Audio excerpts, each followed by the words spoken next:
എല്ലാ കൂട്ടുകാർക്കും നമസ്കാരം. നമ്മുടെ പുതിയ വീഡിയോയിലേക്ക് സ്വാഗതം. ഇന്നത്തെ നമ്മുടെ വീഡിയോ ക്രിസ്മസ് സ്പെഷ്യലാണ്. ക്രിസ്മസിന് വളരെ സ്വാദിഷ്ടമായിട്ട് തന്നെ നമ്മുടെ എല്ലാ വീടുകളിലും ഉണ്ടാക്കിയെടുക്കുന്ന കള്ളപ്പമാണ് ഇന്നത്തെ ഈ ഒരു റെസിപ്പിയിലൂടെ ഞാൻ പരിചയപ്പെടുത്തുന്നത്. ഒരു തരി പോലും പുളിപ്പില്ലാതെ എങ്ങനെയാണ് തയ്യാറാക്കിയെടുക്കുന്നതെന്ന് നോക്കാം. ഇതിനായിട്ട് ഞാനിവിടെ 1/2 കിലോ പച്ചരിയാണ് എടുത്തിട്ടുള്ളത്. പച്ചരി വാങ്ങുമ്പോൾ നല്ല കളറുള്ള പച്ചരി വേണം വാങ്ങാനായിട്ടും. അപ്പോഴാണ് തയ്യാറാക്കിയെടുക്കുന്ന അപ്പത്തിന് നല്ല കളറൊക്കെ കിട്ടുന്നതും. ഞാൻ എൻ്റെ വീട്ടിലെ നിത്യവും തയ്യാറാക്കുന്ന 6 പച്ചരിയാണ് എടുത്തിട്ടുള്ളത്. അരി നല്ലതുപോലെ കഴുകിയതിനു ശേഷം ഒരു 3 മണിക്കൂർ നേരത്തേക്കൊന്ന് കുതിർത്താൻ വെച്ച് കൊടുക്കാം. 3 മണിക്കൂറിന് ശേഷം കുതിർത്തിയ പച്ചരിയിലെ വെള്ളം മുഴുവനും തന്നെ കളഞ്ഞതിന് ശേഷം കുതിർത്തിയ പച്ചരിയിലേക്ക് അരമുറി നാളികേരം തിരുമിയതും നാളികേരത്തിന്റെ അളവിൽ തന്നെ ചോറ് കൂടെ ചേർക്കണം. ഇനി നമ്മുടെ താല്പര്യത്തിനനുസരിച്ചിട്ടുള്ള പഞ്ചസാര ചേർക്കാവുന്നതാണ്. കൂടെ തന്നെ ആവശ്യത്തിനുള്ള ഉപ്പും 1/4 ടീസ്പൂൺ അളവിലെ ഇൻസ്റ്റന്റ് ഈസ്റ്റും ഇത്രയും കാര്യങ്ങൾ ചേർത്ത് കൊടുത്തതിന് ശേഷം നല്ലതുപോലെ ഒന്ന് ഇളക്കി മിക്സ് ചെയ്തെടുക്കണം. നല്ലോണം മിക്സ് ചെയ്ത് കഴിഞ്ഞാൽ പിന്നെ നമ്മുടെ കൈ ഉപയോഗിച്ചാണ് നല്ലവണ്ണം തന്നെ കുഴച്ചെടുക്കേണ്ടതും. കൈ കൊണ്ട് നല്ലതുപോലെ കുഴച്ചെടുക്കുമ്പോഴാണ് മാവ്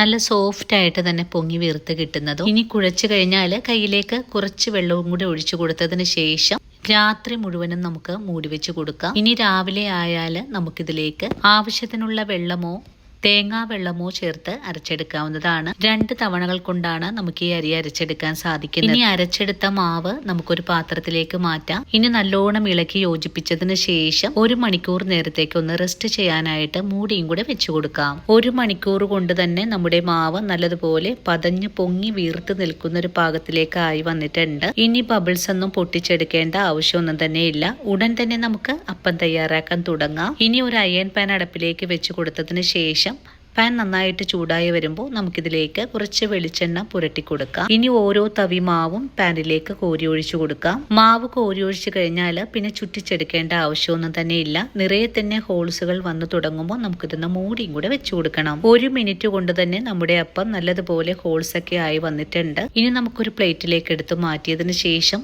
അടുത്തതും ഇതുപോലെ തന്നെ ചെയ്തെടുക്കാം. അങ്ങനെ വളരെ എളുപ്പത്തിൽ ഉണ്ടാക്കിയെടുത്ത ഒരു തരി പോലും പുളിപ്പില്ലാത്ത നല്ലൊരു കള്ളപ്പം നമ്മളിവിടെ തയ്യാറാക്കി എടുത്തിട്ടുണ്ട്. അപ്പോൾ ഈ ഒരു വീഡിയോയും കണ്ടിട്ട് കൂട്ടുകാർക്ക് ഇഷ്ടപ്പെടുവാണെങ്കിൽ തീർച്ചയായിട്ടും വീടുകൾ തയ്യാറാക്കി നോക്കണം. തയ്യാറാക്കി നോക്കുമ്പോൾ ഈ ഒരു റെസിപ്പി നിങ്ങൾക്ക് ഇഷ്ടപ്പെടുവാണെങ്കിൽ തീർച്ചയായിട്ടും ഇന്ന് നിങ്ങൾക്ക് കിട്ടിയ ഈ ഒരു അറിവ് നിങ്ങളുടെ കൂട്ടുകാരിലേക്കൊന്ന് ഷെയർ ചെയ്ത് കൊടുക്കാനും നമ്മുടെ പേജ് ഒന്ന് ഫോളോ ചെയ്യാനും മറക്കല്ലേ.